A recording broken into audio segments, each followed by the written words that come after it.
Hey boys, it's a spy! Hey guys, Hillracker here. I'm making my next part of our Unity3D tutorial. Before I start, I'd like to quickly go on about a few other things, more specifically my channel in general. If you haven't noticed already, my channel has basically blown up recently, and so I'm really thankful for that. I've been partnered with RPM Networks. If I haven't mentioned that already, then yeah, I'm partnered with Social Blade.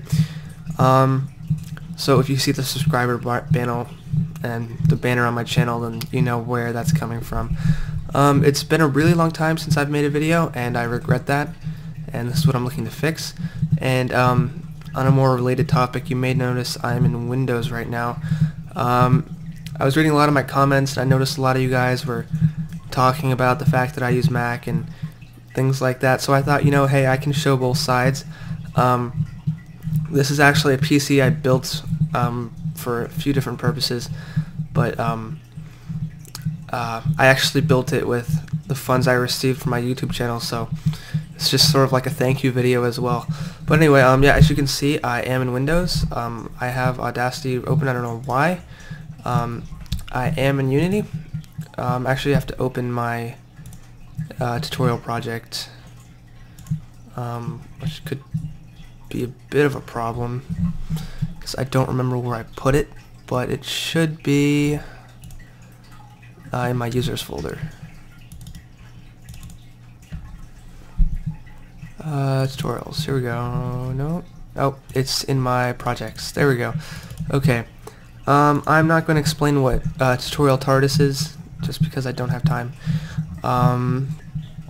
As you can see, I've been doing a bit of research recently, trying to get a few things I had some trouble with set out. I also have been reading the comments. I'm going to try and stop umming, and if I do, I'm going to try and edit that out. I actually have I said again. I have my notes right next to me on my Mac, so I will try not to make any mistakes, but no guarantees. As you can see, this is the oh my god, I need to stop saying that.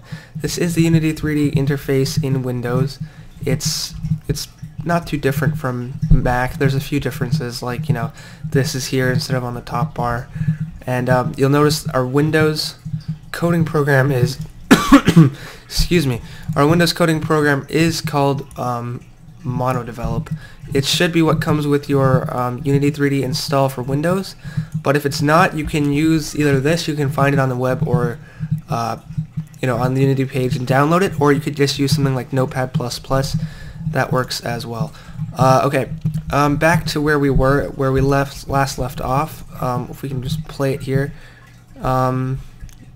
Should stop saying okay, anyway, our cube thing can follow us and stuff like that, so what we're gonna actually do is delete this because we don't need it at the moment. This part of the tutorial, it doesn't matter if you're using the navmesh part or not. For the sake of this, I'm going to be using navmesh just because it's easier and I just like it better, but you don't need it for this, and I'm going to try and make it so that this is easy for everybody to follow, whether you're on Pro or Basic. I was on Basic for a very long time, so I know what it feels like. I'm going to try and make it so everything works for everybody all the time. By the way, I'd just like to say I do have a website, and instead of posting, like, if you post an error code in the comments, I am going to completely ignore you. You have to go to my website, which would be unity3dknowhow.webs.com, and what you do directly from here is there should be a sign-in thing somewhere over here. I have a bit of a problem with the Facebook login, but you will soon be able to just register an account with your Facebook page. And once you've done that, you can head on over to the forums. You can check out everything else as well. And you want to go to Errors JavaScript and just click New Topic. Now there's a few things you have to do to submit a question properly. You first go to my sticky, okay? You go to this and you follow these instructions. Once you follow these instructions, and you posted your question, I will get back to you. If you post it in the comments, I am going to ignore you because that just doesn't help anybody. Anyway, back to the game. Okay, what we're going to be trying to do today is stop saying it's gonna bother you more than me actually saying it's telling me to stop. But either way, we're gonna be trying to make a spawn system so that the enemies spawn at certain intervals for certain rounds, and there's time in between, and we keep track of how many are spawning at any given time and things like that. So what we're going to do is actually we're going to leave that there for now, and we're going to create a new JavaScript. So before we get started, we need to organize our workspace. This is something we should have done a long time ago, to be honest. We're going to create a folder, and it's going to be called JavaScript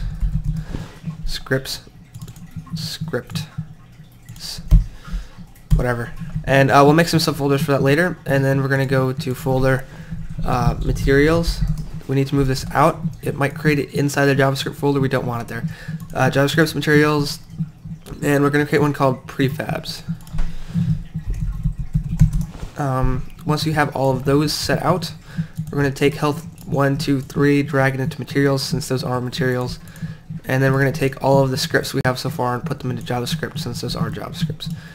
For right now, that's all the organizing we're going to do. But anyway, we want to go to our JavaScript folder and go to create JavaScript, and we're going to name this spawner. Don't like Windows, it covers what you're typing and it doesn't go away, it's annoying. Okay, we're going to open it up, and it might take a bit, but once it's opened up, I really don't like mono-develop, but you know, whatever. I'm just doing this on Windows because it seems to be very popular.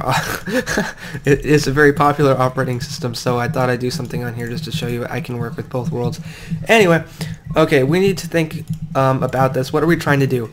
Well, if we go back to the game, what we're going to try and do is make this sort of, for at least for the moment, like a Call of Duty kind of spawning system, where a cube will spawn, like cubes spawn from different portions of the map, and only a certain amount of them spawn per round. Once you kill all the zombies or enemies in that round, then you have a certain amount of time to wait until more of them come, and you can only have a certain amount of zombies out at a time and that kind of thing. So what we're going to do is we have to think about this. What do we need first? We need a prefab for the enemy. Now, I believe I mentioned what a prefab is, but if I haven't, it's basically like when you take a game object, you can make a prefab for it, and it lets you just make multiple copies of it. So what we're going to do is, before we actually do anything in here, we need to have a variable for that. So we're going to call it var, let's just say zombie prefab, and that is going to be a game object. Okay, so that basically is saying we have a variable, and it's a game object, and this is where we're going to put our zombie object. This is basically what we're going to be spawning right here. Okay, so we're going to note this by double slashing and just say like prefab to spawn, and just for the sake of keeping everything organized. Now, what else do we need? We need to keep track of how many zombies this particular spawner has spawned.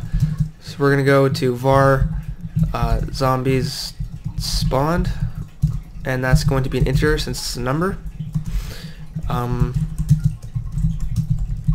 Trust me, you want to do this. You really want to keep track of what everything means.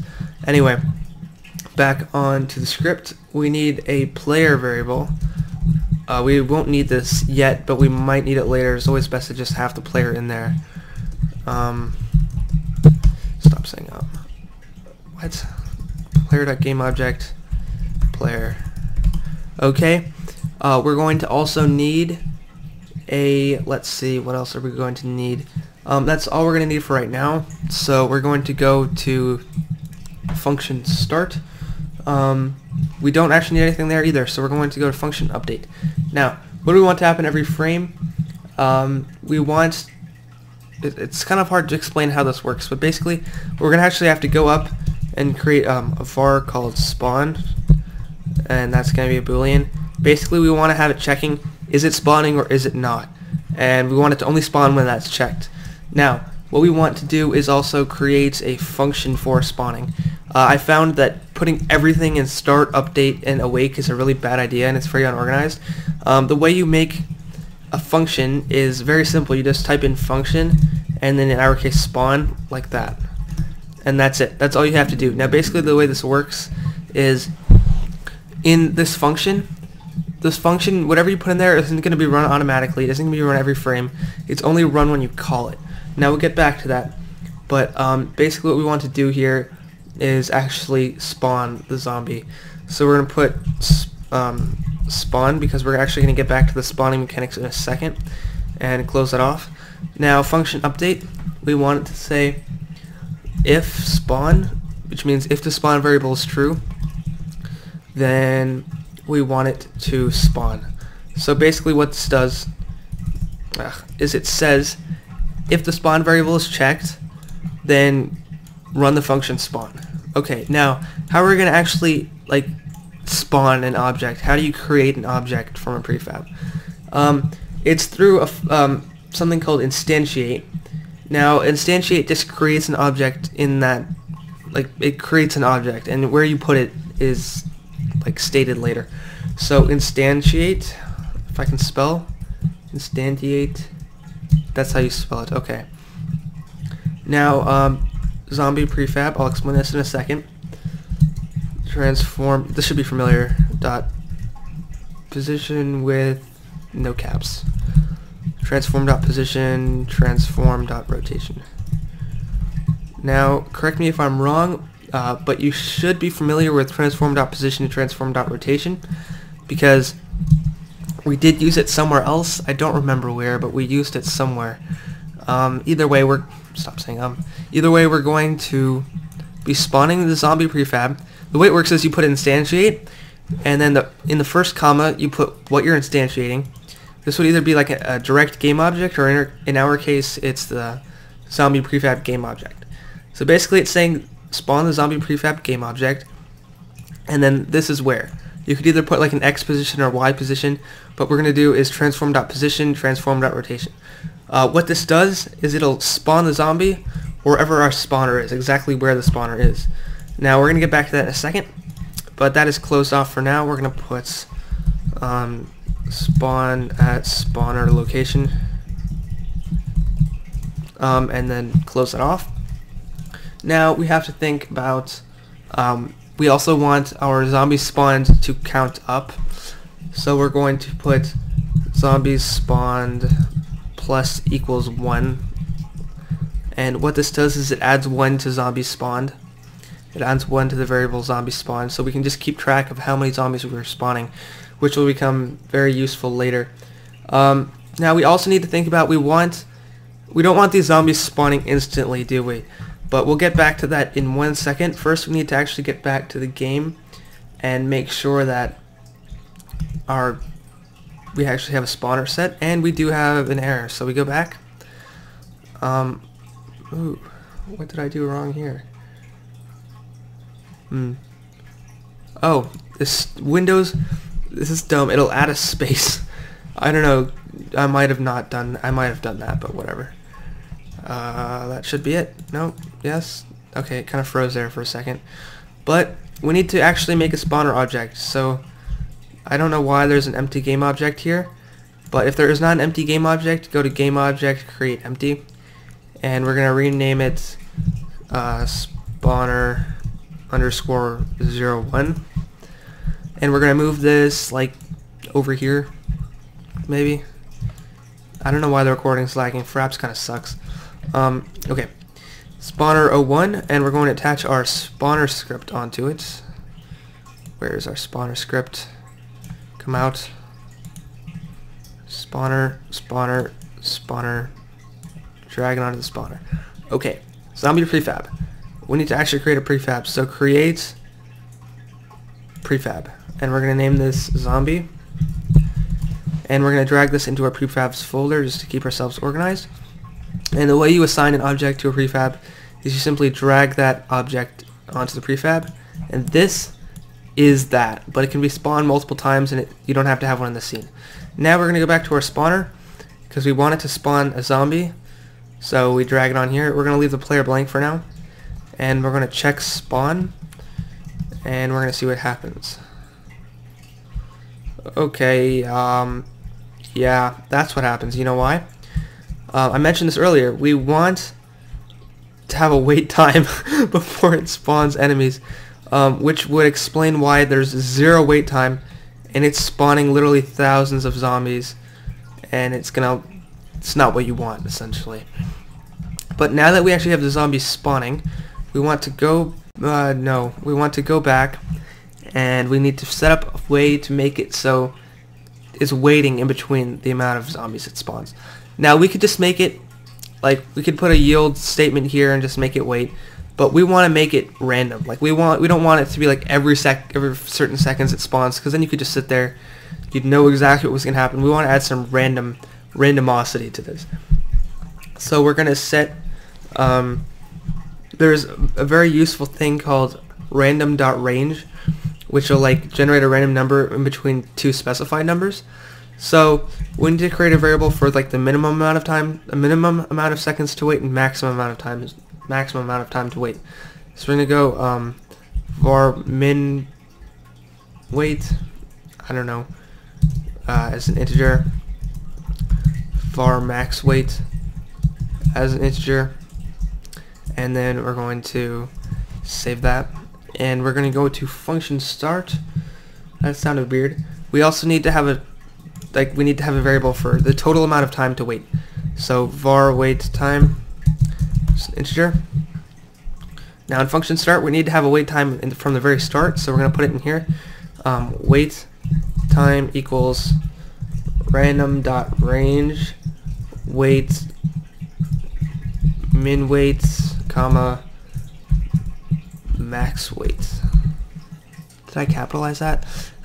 Just to let you know, there's this thing called camel case, which I've not followed very carefully. To keep everything organized, this will be useful later.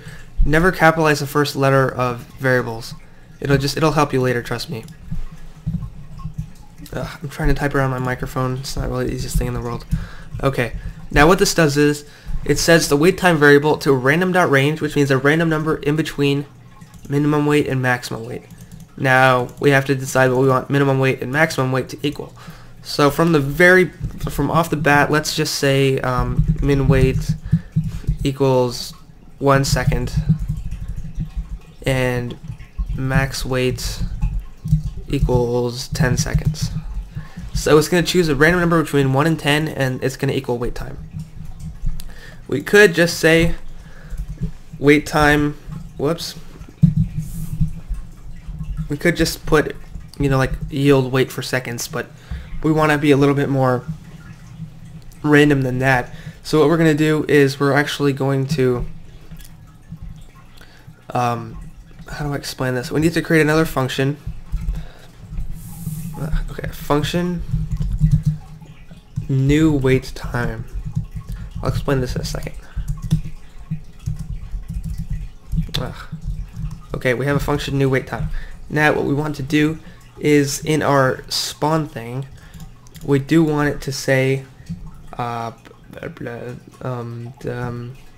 we don't want to put the wait for seconds here. We're actually going to want to put it in a different one. It gets very complicated, but you'll see how it works in a bit. We're going to, we have in our function update if spawn then spawn, but in spawn, like this spawn variable right now, it's always true, so it doesn't really help us. What we need to do is, like after we spawn a zombie, we need to set spawn to false, and then have it wait for a certain amount of times until spawn becomes true, and then it'll go through in an infinite loop. I don't know how well I'm explaining this, but you'll see, like it'll make sense in a bit, which is kind of a bad thing to say, but you know what I'm saying. We also need to put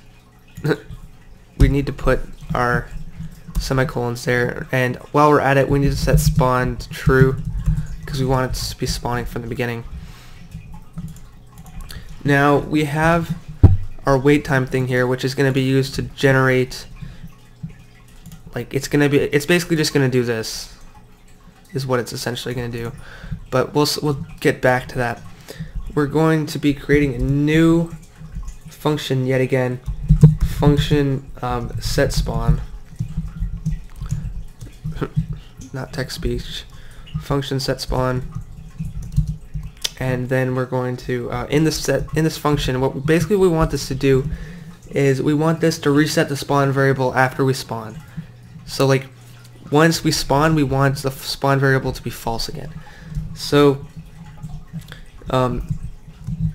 if spawn okay, function spawn, let's go back to that. I know I'm not making much sense right now, but okay, we have it instantiating, and then we have it adding to the spawn. Now what we need to do is set it to create a new wait time, because we've already waited. So we need to, we've already waited for the time to pass to spawn another one, so we want it to generate a new wait time. Now we're just going to go ahead for the sake of doing it here, and we're going to put in, what's the variable? Wait time equals random dot range min wait max wait. And so basically that's what it does. Okay, so we have it set to create a new wait time, and we're actually going to put spawn equals false, because we want to stop spawning after we spawn one. And then we're gonna run set spawn.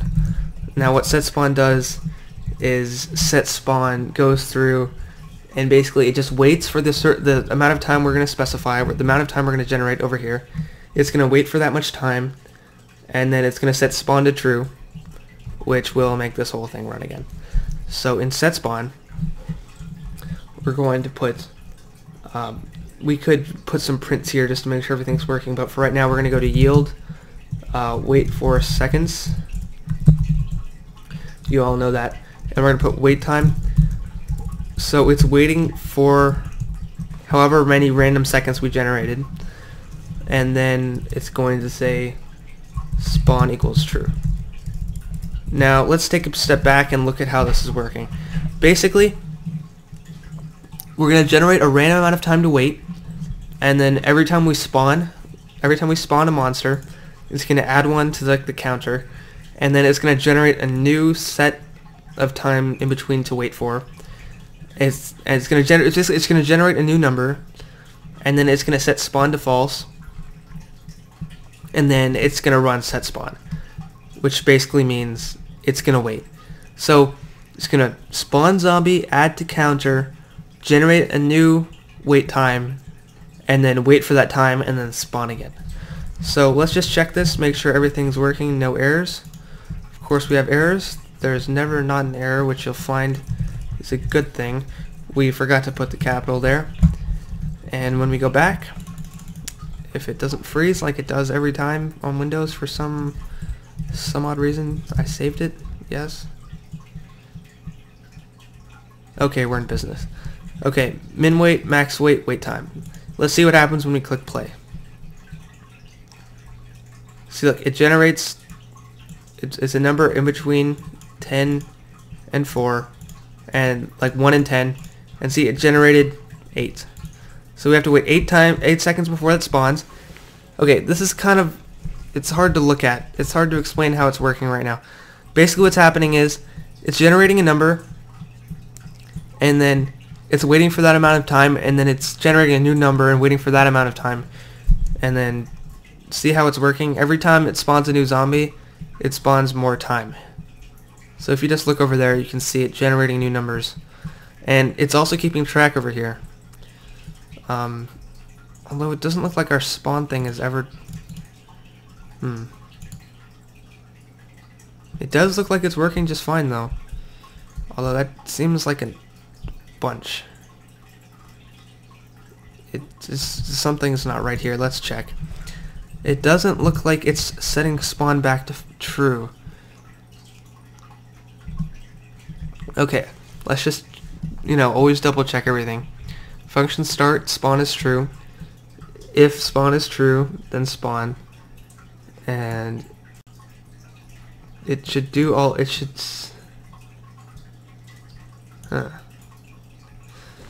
Let's see. I mean, it looks like it's working, but it looks like it's not waiting enough time. I don't know what's up with that. It should wait 1 Mississippi, 2 Mississippi, 3 Mississippi, 4 Mississippi, 5 Mississippi, 6 Mississippi. 1, 2, 3, 4, 5, 6, 7, 8. Seems like it's working. That's a good thing, I guess. It's probably just because we have so much, I don't know how to explain it, but basically it's working right now. They're all spawning at different intervals, and they're spawning randomly, and we're going to get it to spawn from different locations and keep track of all that stuff in the next video. But for right now, we're going to save our project and take a step back. And okay, I'd just like to say thank you for watching. I will have another video up in exactly 1 week. I'm going to try and record a whole bunch and set them to automatically upload so I don't get lazy. Again, sorry for the lack of videos. More will be out soon. Thank you for your support. If you go to my YouTube channel, dashboard, wrong channel. That's not my channel. Okay. Okay, if you look at my channel, you will notice I have this. Right now my Facebook is completely empty, but you can go to my Twitter, and feel free to follow me. I'll be posting all my tweets on here. I'll be posting all my videos on here, so you can keep track of that. Feel free, of course, go to my website, check everything out, see what I'm up to, view my stats and all that. And once again, thank you for watching. My channel is it's amazing. Look at this. I couldn't have done this without you, obviously. But thank you. Continue your support. Feel free to subscribe. It really helps me out. Share these videos with anybody else you think is interested. And I'll see you guys later.